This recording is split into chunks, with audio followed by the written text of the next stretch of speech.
فی سبیل اللہ، آؤ بھائی سامنے لائنوں میں لگو سارے حکمران، کیوں نہیں اللہ کے راستے میں جہاد کیا؟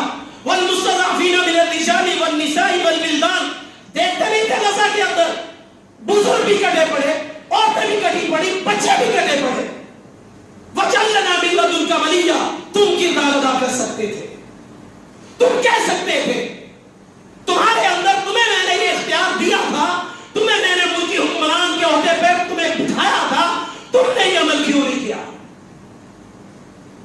شفاعت لینی ہے، میرے نبی کی سفارش لینی ہے. قیامت کے دن میرے نبی کے یوں اشارے پر جو سے نکل کر جنت میں جانا ہے، تو پھر میرے نبی کے ایک ایک حکم پر اپنے جذبات کو چھوڑنا ہوگا. میرے اور آپ کے کرنے کا کام کیا ہے؟ ان حالات میں ہم کیا کر سکتے ہیں؟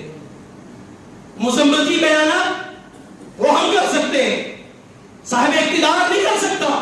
وہ اپنے اقتدار کے اندر رہتے ہوئے اپنی پوری کوشش کرے گا. نماز کھڑے ہو کر پڑھو پوری طاقت ہو، کھڑے ہو کر طاقت نہیں تو بیٹھ کے پڑھو، بیٹھنے کی طاقت نہیں تو لیٹ کر پڑھو، لیٹنے کی نہیں تو اشارے سے پڑھو.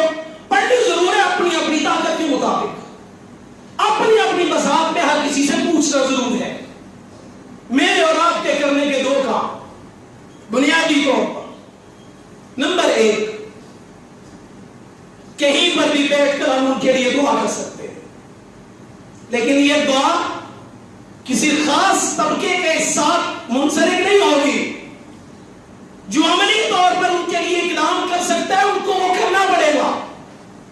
جو نہیں کر سکتے میرے آپ کے جیسے وہ دعا کریں گے، صلاۃ الحاجت پڑھیں گے. حضرت میمونہ رضی اللہ تعالیٰ عنہ، ابن ماجہ کی یہ روایت، آپ سے پوچھا یا رسول اللہ ہمیں کو بیت المقدس کے بارے میں بتائیں.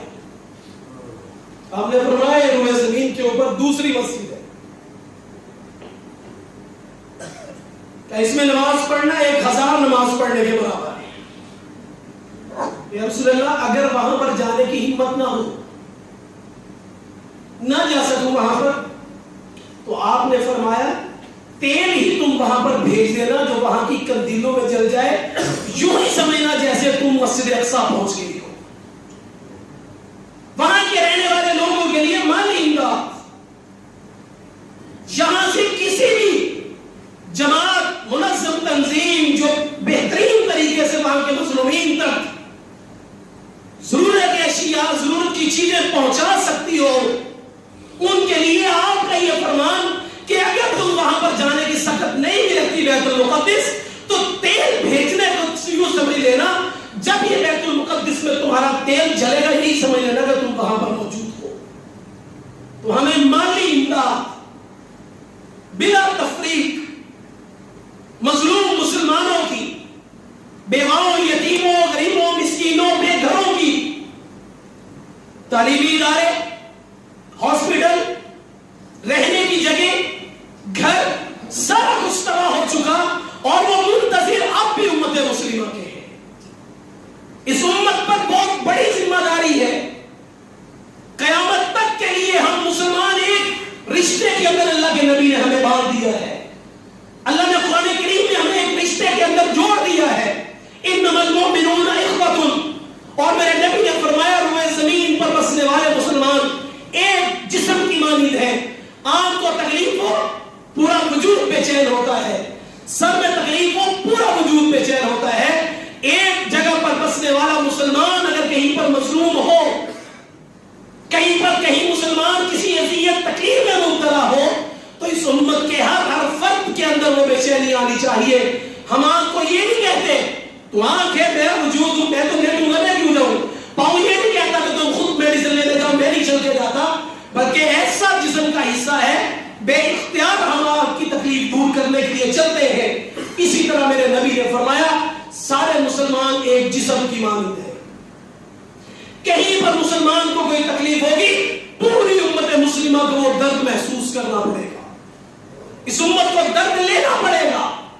میرے نبی نے اس امت کی قیامت تک کے لیے جب یا ربی نفسی نفسی ہوگی، اس میں یا ربی امتی امتی صدا کو سننے کے لیے اور اس کی فضیلت، اس کی شفاعت کو حاصل کرنے کے لیے ہمیں اللہ اور اس کے رسول کی تعلیمات کے مطابق اپنی معاشرت، اپنی معیشت، اپنا نظام ہر ایک چیز کو اس پر ڈھالنا ہوگا.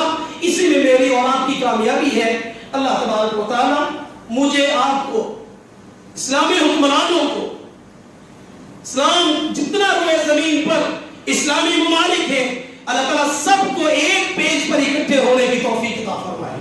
مسلمانوں میں اتفاق و اتحاد پیدا فرمائے. جہاد کی اللہ وہ فضائیں پیدا فرمائے جس سے کفر اپنے گھروں میں بیٹھا لرزتا ہے.